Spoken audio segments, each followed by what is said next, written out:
we're going to spend the next 40 minutes or so talking about curation.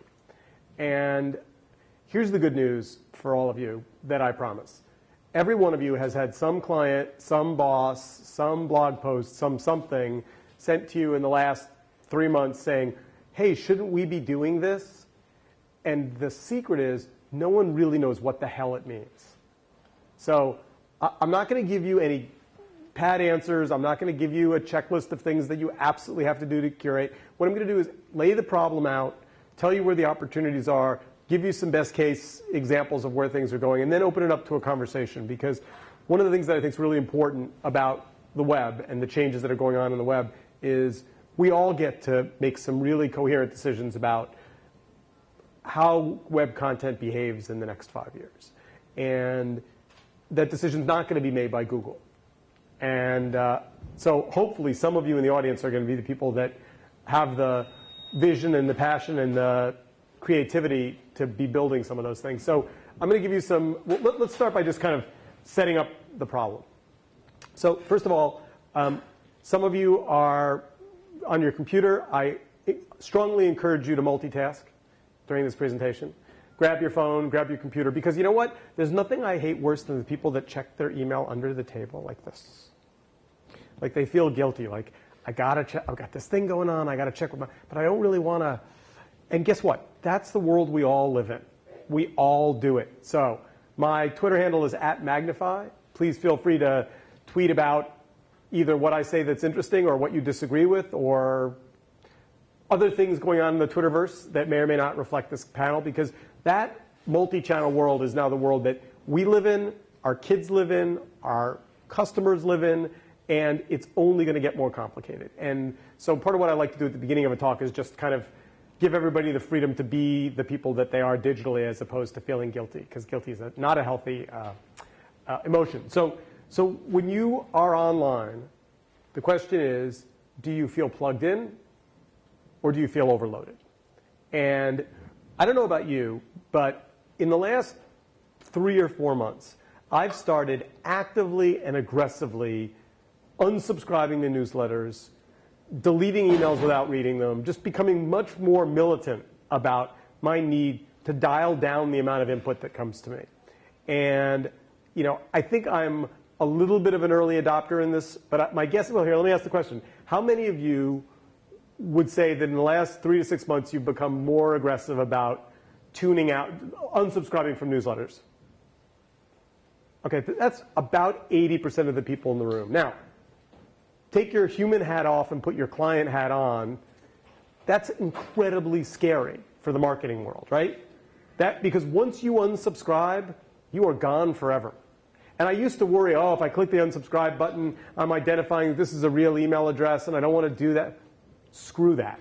I'm unsubscribing to every, and that, I know that's going to put me on some more spam lists, but you're seeing this behavior happen that says more and more of us are making this active decision to tune out. Curation is going to play a role in tuning in a minute, so let's get to that. The next question is, what about the cloud, right? I mean, if anybody reads one more marketing document about the cloud being the savior to all of this, here's my question about the cloud. First of all, just amongst friends, isn't the cloud just the internet, right? Isn't computers in the sky that we all talk to and that talk to us been around for a while, but now it's everything's in the cloud. So, excuse me one second. That was bad. So when you look at all this material in the cloud and you look at all the stuff that's up there, I think it's easy to see to let customers and partners say, well, we'll put it in the cloud. That'll solve digital overload. We'll put it in the cloud. Well, guess what? If you really think about what clouds are, metaphorically, they're storm clouds, right? I mean, storm clouds are not good things. And so one of the things I think that you're going to see, if you look at any of the terms of service of any of the cloud services that you're using, what you're going to find is all of them essentially say, we get permission to do what we want with your content, to remix it any way we want, in some cases to own it. I'm going to forget which of the cloud storage solutions came out recently with really egregious terms of service. But the idea that the cloud is going to in any way, shape, or form tune down or narrow the volume of things coming at us is just fundamentally inaccurate. So let's talk about when this all began. So these are three pretty smart guys. They're not smart about everything, but in this case, I think they pretty much got this spot on. And here's the data that came out last August. They said from the beginning of time until now, we created 5 exabytes of data. Now, when I say beginning of time, I mean literally the Bible, War and Peace, the phone book, your love letters, your phone bill, every 0 and 1 that's ever created since the beginning of time, 5 exabytes. Period, full stop. We're now creating 5 exabytes of data every 2 days. Now, understand that the internet doesn't know the difference between your tweet and your message to your loved one saying, hey, I'm getting off the subway, and somebody posting on Yelp. Data is data, right? It's all zeros and ones. And part of why the systems that we have currently are broken is because when you sit down to try and figure out what's going on in your digital life, and you look at Facebook or you look at Twitter, really the only thing that you're able to do is look at things kind of in a timeline, right? So if you sit down and look at Facebook and say, hey, what's happened since the last time I was on Facebook? And the last time was 7 hours ago. You're not going to scroll down below the fold 5 hours back. So all you're going to get is that snapshot of the last 45 minutes of whoever happened to post at the moment that you logged on. So this idea that this much data is growing, and by the way, this is really Moore's law operating. And the reason why I'm taking the time to share this with you is, some of you are in this room thinking, I should learn something about that curation thing. I kind of think I need to get it. What I'm doing is essentially saying, this is a forest fire. It's a massive problem. There's nothing that we know of technologically that's going to slow down the growth of data. And in fact, if you just look at your behavior in the last year and how much you're on computers and how much you're on iPhones, well, here, I'll ask the question a different way. How many of you this morning, before you had your first cup of coffee, checked your email? Okay, so that's 85%. How many of you last night, the last thing you did after you put the kids to bed and you walked the dog, you shut off the TV, and you had a cup of tea, whatever your ritual is for the evening, the last thing you did was check your email? So that's 40%. So think about what that means, right? So email is everything from your friend to your boss to the bill from your cell phone company. And it used to be that the work piece of your life ended at 5 o'clock or 6 o'clock or 7 o'clock. And then there was this whole cell phone moment where it was like, all right, don't call me on the weekends or evenings unless it's an emergency. And now we've said the last thing we're going to do before we go to bed is check to see what emails we've gotten from our work life. So this is the real kind of hard data that you can take away. We're now creating 250 million photos uploaded to Facebook every 24 hours. And just for those of you who are more tangible than you are digital, that means 80 Eiffel Towers stacked of photographs a day. We're uploading 864,000 hours of YouTube in 24 hours. And again, just to make that tangible, that means that if I said to you, watch all the video that was uploaded to YouTube today, starting tomorrow morning, it would take you 8 years without sleep. Now, if you take nothing else away from this talk, take away this fact, so that when one of your clients or partners or bosses says, let's make a viral video, you understand how completely impossible that is. It's a little like saying, I'm going to take a pearl earring and drop it in the ocean, and you're going to go find it. With no coordinates. And maybe it's a blue-colored pearl earring. So this volume makes YouTube as a delivery mechanism very, very difficult. And then last but not least, this question of digital overload for email, 294 billion emails sent in a 24-hour period. And that's why we've essentially stopped reading email. A couple of years ago, Fred Wilson, a famous venture capitalist in New York, talked about declaring email bankruptcy. And I have to confess that at the time I thought, come on, how much email can you really get to declare email bankruptcy? About 4 months ago, my inbox crashed and I lost all my email. And I was like, bummer. Someone needs me, they'll get back to me, right? I mean, if you send an email out and you're one of these people that wonders why someone didn't get back to you, here's a takeaway from this presentation. When I send an email, I don't get an answer. 24 hours later, I send a follow-up and I say, I'm sure this got lost in your inbox. And I literally presume 3 times, 4 times, until someone says to me, I've read it, and the answer is no, we're not doing that deal, or yes, we're moving forward. I never presume that an unanswered email means someone's read it and made a decision, because the odds are it got below the fold and you weren't, their boss was hollering about something and you weren't a priority, and now they've forgotten. So here's the volume that I think is the most interesting from those of us who are here to talk about curation today. This is what Twitter looks like. And really, from 2008, from a cold start through today. And how stunning is that, right? I mean, this was a technology that didn't exist before South by Southwest, and now is arguably the most powerful broadcast medium of our time, and nowhere near slowing down. So, just to give you an example, I know a lot of people didn't like the Facebook timeline when it came out. There was a lot of, why are they changing? What Facebook knew, what you didn't know, most of you, but what Facebook knew from data was that the volume of their inbound data was so overwhelming their current UI that people literally couldn't find anything. So this little, this dot here, the tiny, tiny pink dot, that's the Library of Congress. Not the white box, the tiny little dot there. I can't even set my pointer on it. That's Facebook. 140 billion photographs, 70 billion of which were uploaded in the last 12 months. So imagine if you were running a business where you had that level of traffic doubling every 12 months. And you knew that users increasingly couldn't find things. So, and then last but not least, just to put this on a time frame, I mean, the reason why these last 2 years feel so dramatically different is because they are. They genuinely, genuinely are dramatically different. I mean, this is Yahoo, poking along.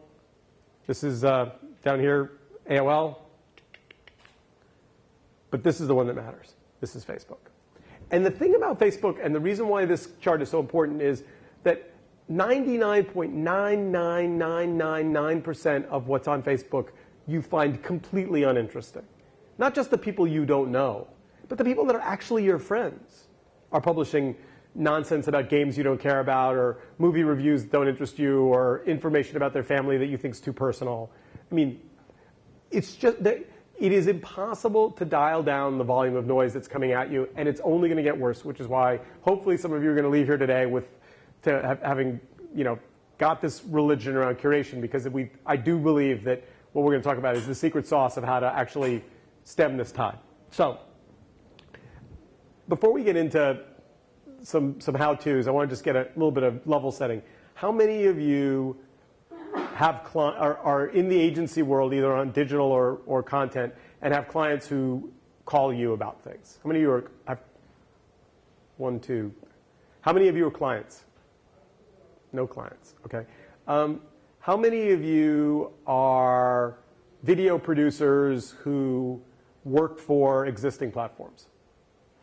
Okay, so we got a sense of who's in the room. So no clients, so we can badmouth clients. Except, damn, there's a video camera. All right, never mind. So what we really have at this point is too much noise and too little relevance. And this is and so when you're getting yelled at by clients who say, we made what's our strategy for being viral, and we want to make this thing and have we want everyone to see it. We want to put up a page and do SEO and drive traffic to it so it can be viral and important. What you need to realize is, and this is, you need to share back with them, this is where their customers are right now. They've made a decision to tune out. And that decision, notice that the kid's fingers aren't spread. There's no filter there. There's no I'm tuning out what mommy says, but I'm listening to what daddy says. I'm tuning out what XYZ brand says. But when people get overwhelmed, the practice that they embrace to begin to figure out how to manage their life is to simply say, enough. Delete, delete, delete, unsubscribe. And it sounds like we're all in that place together. So I'm going to share with you a little bit of data. We did a survey. now about 6 months old, in which we tried to quantify how digital overload was impacting people. And so we asked the question, how many of you are on the web and how often?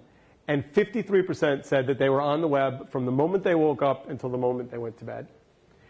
Which would be interesting, except if you look at the other two bars, 28% and 16, and you look at how that cumes up to be a response, most of the workday, or from 9 a.m. to 9 p.m., really what we're talking about is, and this was a very broad survey of lots of respondents, that people are increasingly on some kind of a device, mobile or desktop or flat screen, essentially all the time. Come on. The next question we asked was, how do you cope? How do you cope with too much stuff? And 78% said, I check my email all of the time. Check, check, check, check. By the way, which is why I start this talk by giving everyone permission to check their email, because like having you go cold turkey on me doesn't solve anything. The second part was, I work weekends and evenings, was another 78% response. 46%, interesting, I admit I can't keep up. And 34% say that they just sleep less. So let me ask a question. I asked you two questions about when you check your email. Let me ask the extra credit question. How many of you in the last 3 weeks, at least once, have woken up in the middle of the night to check your email? All right, so that's 30%.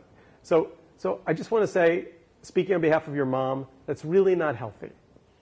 It's really not a good thing. And it's a little like trying to, bail a boat that's sinking with a thimble. Like the reality is, you can get up at 3 in the morning, 5 nights a week, 6 nights a week, 7 nights a week, and check your email.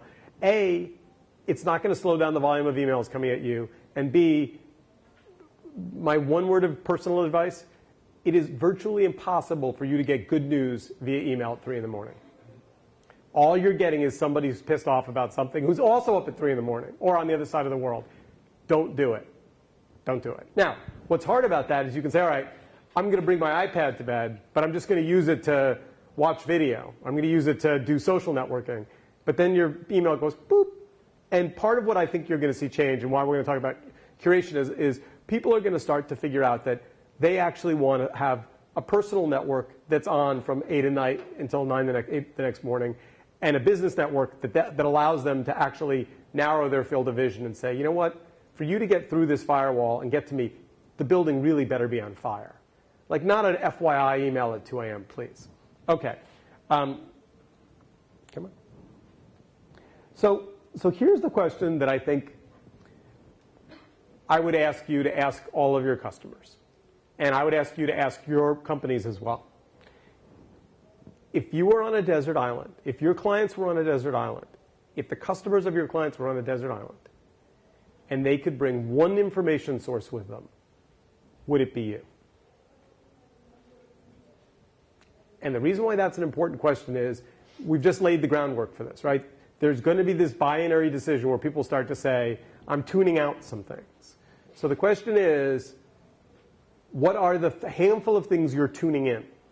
And part of why this is important for customers is, we're still early enough in all of this that customers say, well, I want to make really great video and put it on my website, and I want my customers to come there and really be loyal to my brand. And they're a pharma company, right? Or they're a gadget company or a widget, or and you say to them, let me get this straight.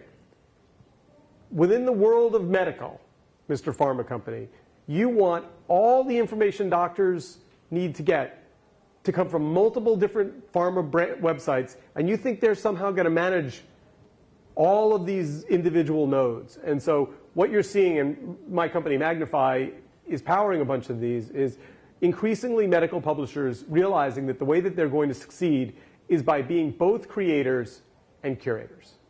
Both the creators of high quality content, because that's what they do, and then also the gatherers and organizers and contextualizers and authorizers of high quality discovered content. And we'll show how that works.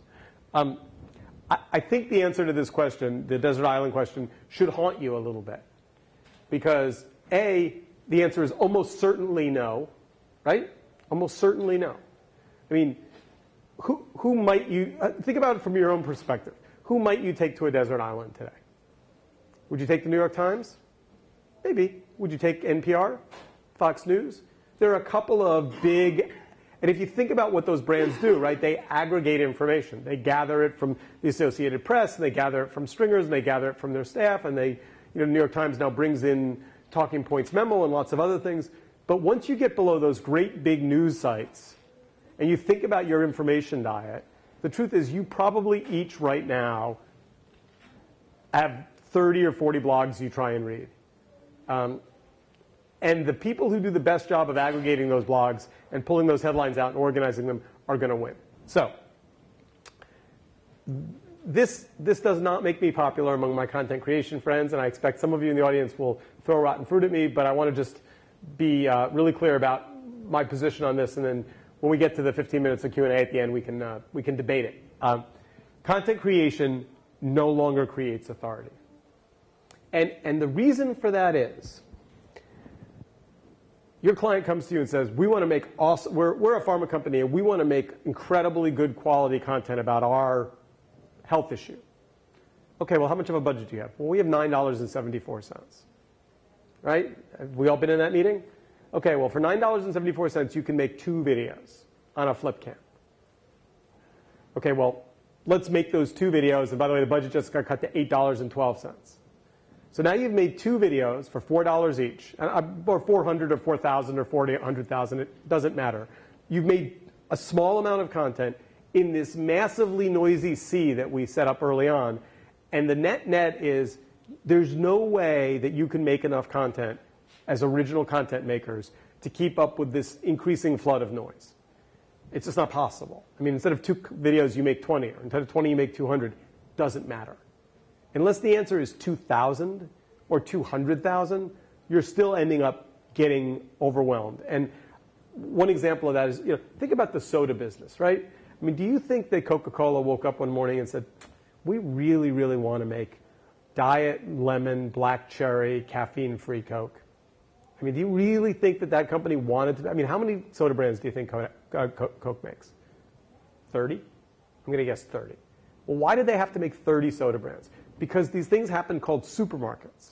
And the shelf space went from being the corner deli to this massive wall of shelves, and either you filled it or someone else did. Now, the difference between this analogy and the one that we all live in is supermarkets are finite.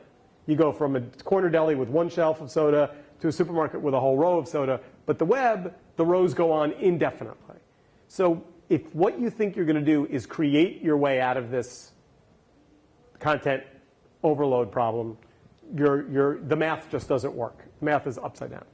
So we've all grown up somewhat happily patting ourselves on the back and saying, really though, content is king. The good news for what we do is, at the end of the day, content is king. And I'm going to just knock that right off the page and say, really, the king that exists in the world of digital overload is curation. Now, this may strike you as slightly dangerous, but what I would suggest is if you look at all of the successes on the web already, if you look at the sites that are, look at Huffington Post. I mean, what is Huffington Post in its DNA? A creator or a curator? What percentage on Huffington Post is original content? Does anybody know the answer to that, by the way? It's like 15, maybe 20, but not 50, not 40. So if you go to their homepage, and they've done a very good job, and by the way, full disclosure, I write for Huffington. They paid me not a penny, so I don't feel like I'm a paid endorser of them. But what they've done that I think is super smart is they aggregate content in those big hero thumbnails. They have bloggers on the left-hand side, and then they have their paid staff, and they're explicit about not identifying which is which. So if you went to Huffington Post and said, no, I want to filter out all of that aggregated content and all of the bloggers and just hear what your team is writing, they don't give you that button. They certainly could, right? I mean, they could say, just show me the Huffington Post paid staff. There's a reason they choose not to do that, because their feeling is that the content that they aggregate is as valuable to the end user. And I'll give you just one other example. So New York Magazine, which Magnify powers, when we started building their original video site now 3.5 years ago, we said naively, well, we're going to put the videos New York Magazine makes up at the top of the page or the big gold box that says made by us, and then we'll put all the stuff we gather from the web and smaller thumbnails say gathered on the web. And Michael Silberman, who runs their digital operation, is super smart, said, why would we do that? I said, well, we want to make your stuff special because you made it. And he said, well, we have freelance photographers who work for the magazine, and we don't say freelancer next to them, and we have letters from the readers that we put on the pages, and we've got our calendar on the back of the magazine, and our feeling is once something is inside our brand, once we've wrapped it with the New York Magazine wrapper, our readers trust us that we put the right things inside that frame and that it's really being endorsed by us. And I've never forgotten that lesson because it's essentially the exact same thing Huffington says, which is if you come to us and you trust that we're a good content source, you don't care where it comes from. You don't care that some of it's collected and some of it's created and some of it's linked to. What you care about is that it meets the brand promise of the site you go to. And my guess is, hopefully, every one of you in the room has now got either a company example going, you're running this in your head and you're going, maybe that does work for us. Or you're thinking about a client you work with and going, maybe I can address this with them and solve their problem that way because I'm getting beaten up about not having enough budget to make content. And we'll get to the copyright questions and all that stuff because that comes up for sure. But it's pretty easy. Okay, so this is our new king. By the way, my apologies to the women in the audience. We also have a queen of curation. I just didn't bring her with me today. So let's talk about curation and how it works. So there are 7 big ideas that I want to share with you. These are actual takeaways. It's by no means the only 7 ideas, but it certainly are 7 that I think you'll find useful.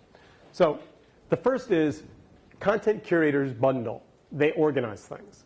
And audiences, in some ways, really don't care what the form factor is of what you're bundling. So facts, tweets, links, images, ideas, really what people want is context. So I'll give you an example of that. If you follow me on Twitter, I tweet about 3 things. I tweet about New York City, which I believe passionately is the center of the tech universe, and I love that story. I tweet about curation, and I tweet about companies that interest me. But I'm very careful to make sure that if you come to my Twitter feed today and 2 weeks from today and 2 months from today, you will very quickly go, oh, yeah, that's Steve. Like, I want there to be a voice, and I want that bundle of links and ideas and events and recommendations to all feel holistic. So of these things that we're going to bundle today, the hardest one to bundle is tweets. And the reason why tweets are hard to bundle is because they happen in real time. They're often meaningless moments later and certainly hours later. And I'll give you just a personal example of this. So whenever I do talks, I almost always end up with the organizer and we take a picture because they have a staff photographer and they come over and they take a picture. And I'll say, would you mind taking a picture with my iPhone? And they say, oh, no, don't worry, we'll email you the picture. And they do 3 weeks later. Totally valueless 3 weeks later.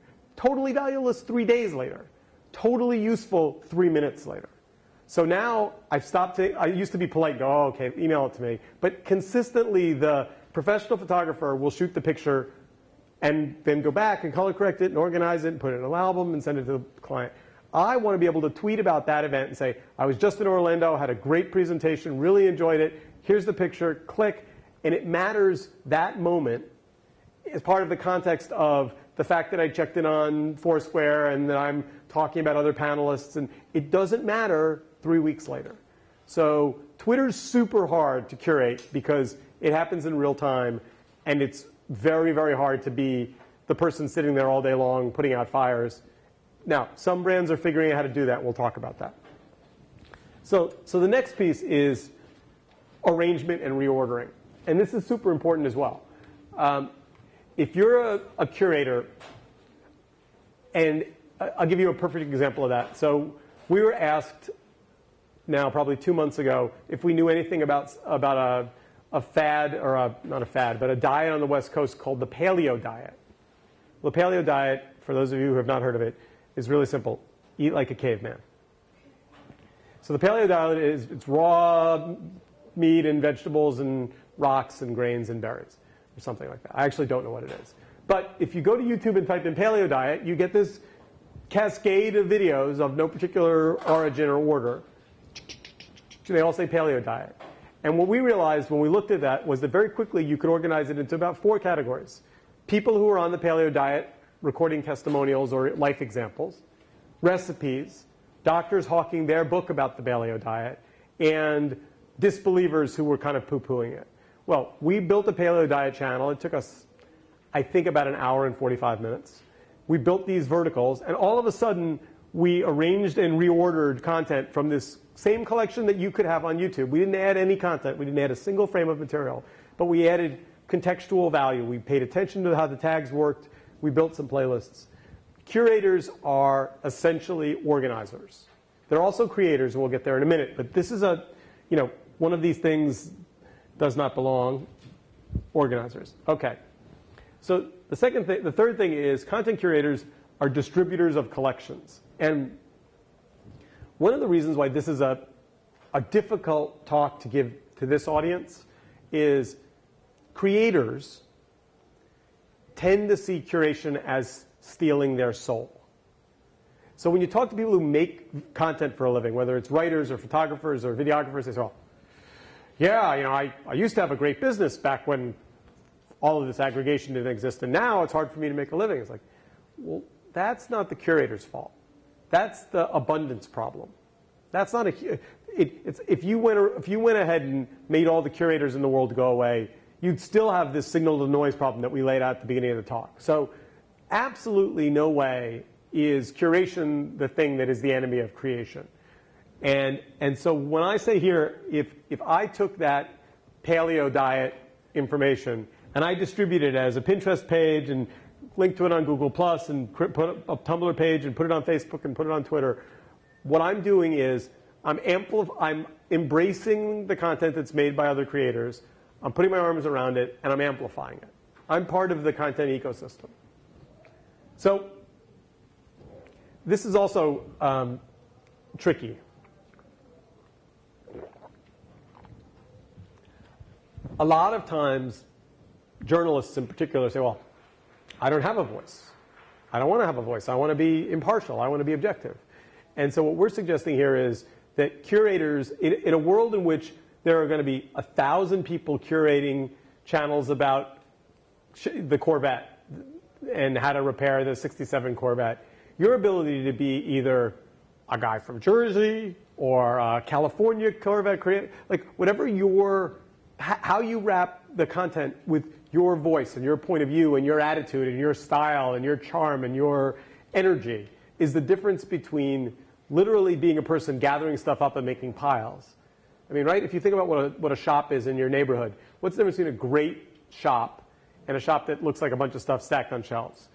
Somebody did a really nice job of telling that story about those paintings or those shoes or that yarn or whatever it is. So think about the physical world and bring it to the digital world and make sure that your shop is imbued with your voice and your passion. Okay. This slide, by the way, only works on good projectors. On bad projectors, it looks like a bowl of oranges. But on this projector, you can actually see that there is buried in the bowl of oranges a lemon.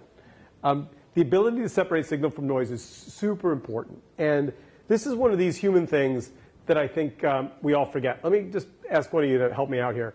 Does any of you have a hobby you want to just share? It doesn't have to be private. Just anyone a mountain climber? What do you do? Okay, so if I said to you, here are 5 cameras, I'm going to buy one. There's a Canon, there's a Nikon, there's a Pentax, and there's a Kodak digital camera. Which one should I buy? Which is the one I shouldn't buy? The one I would buy would be the Canon. Okay, would you buy the Kodak?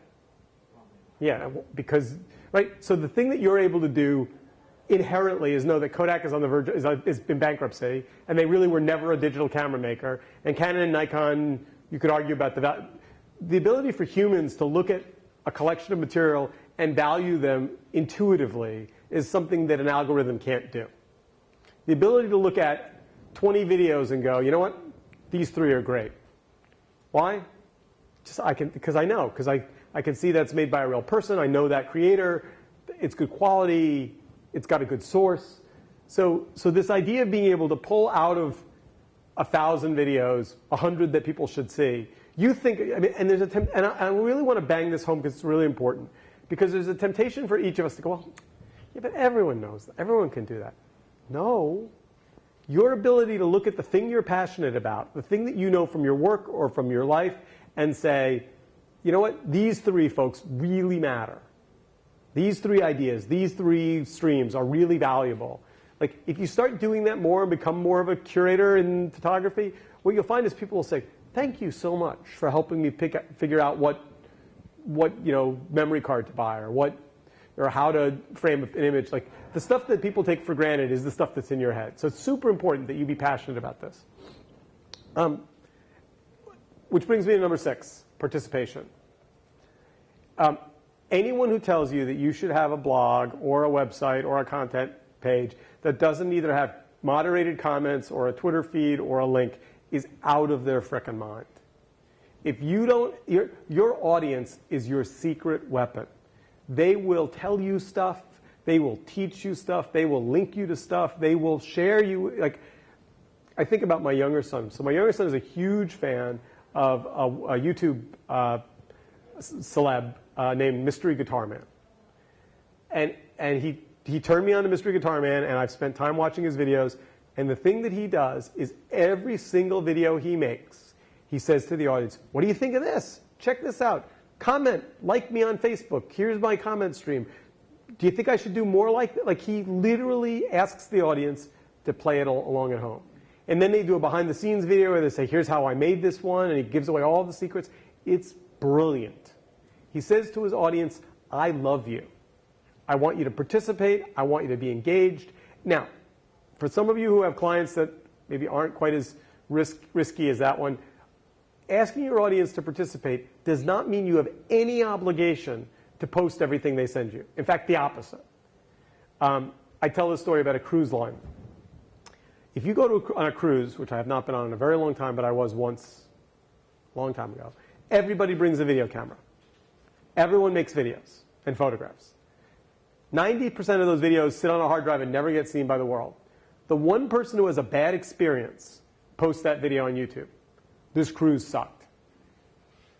That video goes whoop, right up to the top of the results, and that cruise line now has a pile of unhappy customer videos, and it seems like everyone's unhappy on that cruise line. Now, the solution is so simple it makes my head hurt. Put a link on your website that says, did you have a cruise on XYZ cruise line? We'd love to see your video. And the top 5 videos every month are going to win a discount coupon and a hat and a cigarette lighter or whatever, I don't care what, something. You're going to win something. All of a sudden, what we know is that people only upload their videos one time. People's tolerance for waiting through the bandwidth so if they're going to send it somewhere, they're going to send it to the place that says first, we'd like to see your video. Now, let's say you had a terrible experience on XYZ Cruise Line, and you upload this rant. Cruise Line has no obligation to publish that video, and if they do, they're crazy. But they should hand that unhappy customer off to customer service to send you an apology note and 2 hats and a cigarette lighter or whatever the gifts are to unhappy customers. But the idea that you say, we listened, and we listen to you, and we invite participation is critically important. And curators that don't invite participation are missing the secret sauce of audience. Okay, so last but not least, in this 7-point countdown, it's all about the mix. And what I mean by that is, sometimes I think curators forget who their audience is, and they get really worked up about the Academy Awards. And so even though their site's really about fashion, for 10 days, all they post are Academy Awards posts. And they curate, and then the Academy Awards end, and they go back to talking about sensible shoes. And they can't understand why their audience is spiky. Like, think about your experience. The things that you follow on the web have a rhythm, and they're consistent. They publish every day at 5 o'clock, or they publish throughout the day. And there's always a sense of, when you come back there, the page is refreshed, there's new information. I've been bouncing around the city the last couple of days, and so I've been in cabs more than usual. And I've noticed that the cab TV, in addition to being a very short loop, doesn't refresh every, 12 hours. So you get in, and you're like, really? I'm seeing that piece for the 4th time? Now, I get that there's a cost with refreshing that content, but at the end of the day, part of what I would ask you to think about is creating a mix, creating a rhythm, being pretty diligent about what that mix is. And if you say, you know what, I'm putting up 10 new videos a day in these 3 categories, make sure you do that. Make sure that you set a rhythm that you can, and you know, I'm always amazed when people send out an email that says, you know, we won't be publishing for the next 2 weeks because our editor's on vacation. Like, okay, well, good luck getting me back. Like, have somebody else fill in for the editor if you're going on vacation. Okay, so in the old world, media companies and brands had identities. We're about this. And here's the secret. Here's the dirty secret. If you were a media company in the old world and you had a media budget, you could buy your way into everybody's living room. You could take a check and go, I am going to be in your living room at 8 o'clock and you can't stop me because I'm going to buy ABC, CBS, NBC, and Fox. And no matter what you do, I'm going to be in your living room telling you about the new improved Tide. Well, that world has ended, and it ended rather abruptly. And now that it's over, you can no longer presume that you can have a brand and simply elbow your way into the conversation. So customers need very much more. They need you to be both a filter and a funnel. And so think about that if you're Tide. So if you were Tide and you were going to become a curator, what would you do? Would you talk about, you know, the environment? Yeah, you might. Would you talk about families and balancing work life? Yeah, you might. Would you talk about kids and sports and you know, yeah, would you talk about hand-me-down clothing and how to get younger kids to not be upset when they get their older? I mean, there's lots of ways that you could tell stories that exist on the web today and be the curator of conversations that would feel really good for Tide and wouldn't feel like a weird brand, backflip, but would give you the opportunity to invite your audience to participate in a conversation that, by the way, is actually about detergent. You're seeing some brands do that. I think Pepsi's been very smart in that regard. If you watch what Pepsi did with the way they were investing in local communities over the last couple of years, super smart. I think you're going to see other brands start to figure that out. So back to the desert island. In order to be creating content for your customers that are going to get to the desert island effectively, in order to do that, you need to be both a creator and a curator. It's critically important. It's non-negotiable. It is the only way you're going to stay relevant in this world. So here's the extra credit question. We're now in a place where the flat screen is very much a reality. IPTV to the living room, you know, if you haven't been over to the set of streaming boxes, go over and play with them. They all almost work. They will eventually all work. There is no doubt that your clients and your brands will want to have a channel in the flat screen world. And by the way, the channel that I just described for Tide, which I made up, could easily be a television channel, right? Could be a curated collection of great videos about families that involve essentially how you stain clothing. It's really that's the secret. That would be the secret filter of what those videos would be. It could be a Tide-sponsored channel about families and, you know, keeping your kids from not looking like that they rolled around in mud all day. So getting to this flat screen is critically important. It's not about producing stuff. It's about inviting your audience to make things. It's about curating. So now I want to get personal for a minute. I want to talk about a curation equation. Each of you, your business life aside, has a curation equation. And one of the things that I believe quite passionately about digital overload is we don't all have to be the same person. Some of us, I mean, if you met me in high school, I'm pretty much the same person.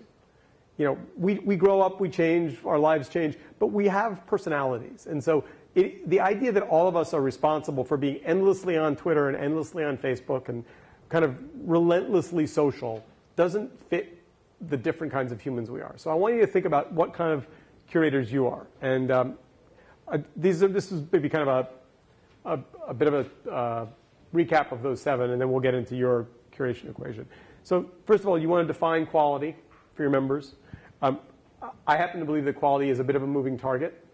And the way I describe that to people is, if you showed me 5 videos of NASCAR and said, which one is a quality video? I would say, they're all guys driving in circles on dirt. Or on cement. I don't have the knowledge to understand what a quality NASCAR video is. But my friends who are NASCAR fans tell me that I'm crazy, and it's really clear that this driver is awesome, and this race was amazing, and I don't have the ability to do that. Context is super important, which means where did this come from and why does it belong on your site? Will curated sites tell a story. This gets back to this idea of voice. And then make sure you have a theme. Make sure you have a vision of the curation story you want to tell. So,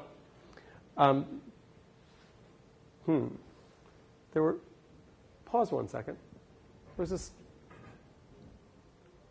There were 3 curation solutions I want to give you, but I don't see them. So we'll finish up these slides, and then I'll just jump into them because I remember them. So it's really clear to me that the world needs filters, and that computers have done an awful lot. But if you look at the problem to solution index, at the moment, computers are creating more data than they're actually filtering. So this next chapter is about humans. That's good news for all of us. It means we're not unemployed. And ideas increasingly need to replace data. So I went out in the world and decided I was going to write a book about the debate about curation. And I actually brought some here. I brought some papers. So feel free to take these after. So originally when I started writing the book, I had this theory that there would be kind of people in favor of curation and people against it. And the biggest person against curation in the book is Mark Cuban. Mark says that all curators are vampires and they are stealing content and they should all have a stake put through their heart. Mark's very entertaining. I love him to death. We've known each other a long time. He's inherently and fundamentally wrong, and he actually even has gone so far in a blog post in the last 4 or 5 months to agree that he's kind of a curator, and maybe he didn't really mean that. So the book is 70 people you know, some of them quite famous, some of them not so famous, all of them talking about curation in terms of how it's changed their business and their life. I think it's a fun read. I promised myself when I wrote it that I have a stack of business books by the side of my bed that I can't ever I mean to read them at night, and then I go, oh. So I swore that this would not be one of those. It's not quite a beach read, but it's somewhere in between a boring business book and a beach read. And all right, so here are the 3 ideas that I wanted to leave you with. So the first is digital clothing.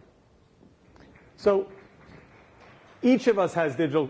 This morning we each woke up, and it was early, and we said, all right, we're going to get ready to go to this conference. And we looked in our closet, and we said, are we going to wear our black shoes or our red shoes? Are we going to wear our skirt or a pair of pants? Are we going to wear a tie or are we going to wear an open collar shirt?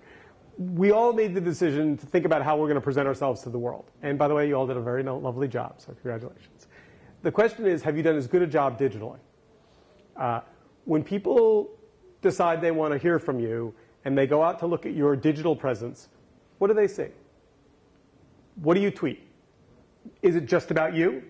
Is it just tweets that say, I'm doing this, I'm awesome? My company's awesome? Or is it curious? Is it thought-provoking? I mean, I post a lot on Facebook, and when I was in London last week, there was a gray object sitting in Piccadilly Circus. And at first I thought maybe it was an artifact from a Doctor Who episode, and then I realized that it was kind of unusual, so I took a picture of it. It's a triangular object with 4 holes in it, and it is a public urinal. Never seen such a thing before. Posted it on Facebook and said, what is this? 80 comments later, very entertaining conversation. So does that build brand Steve? No, it was fun. And I did it because I knew it was fun, and I like getting people, it was amusing, and there was no ulterior motive. There was no strategy about wanting to talk about public urinals, although I think they're kind of repulsive. But if you're not adding into your media story something about your point of view and something about things that interest you and something about things that people are going to enjoy, and all you're doing is just hawking your crap, then expect to have not many legitimate followers. So think about everything you retweet. And what I mean by that is I probably retweet 6 or 8 things a day. I'm quite careful about the fact that I don't retweet anything I haven't read first, or at least scanned pretty carefully. The retweet is one of these magical buttons that allows you to actually broadcast things that interest you and tell your story in terms of the digital content that you wear and that your brands wear. But if you're not encouraging your partners and your brands to link to other videos, to retweet things that maybe they didn't make but they would like to kind of surround themselves with, they should think about that. Number 2, listening. I read 600 tweets a day, maybe 500 or 600 tweets a day. I retweet 4 or 5 of them. I'm an active listener in the spaces that I care about.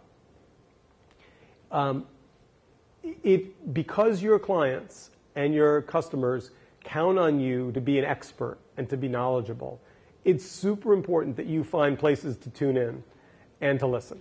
And I think this gets underrated a lot. I mean, active listening, making sure you've got, Google News alerts and Twitter streams and all the things that, just to be able to say, I'm aware of this. Now, the other side of that, which is I think equally important, at least once a day someone asks me, did you see the blah, blah, blah, blah, blah? And I say, no.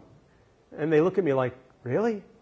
Shouldn't you know that? Like, didn't you know that, YouTube bought, Instagram or whatever this gets back to something we talked about earlier in the talk. I strongly encourage you to not feel guilty.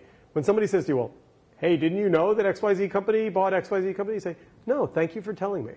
Because you're part of my network, and that's how I learn things. Like, none of us can know everything. None of us can eat every piece of food in the restaurant in one sitting. None of us can understand the web in one fell swoop. So when somebody shares something with you, A, if it's interesting, share it with your community, retweet it, broadcast it.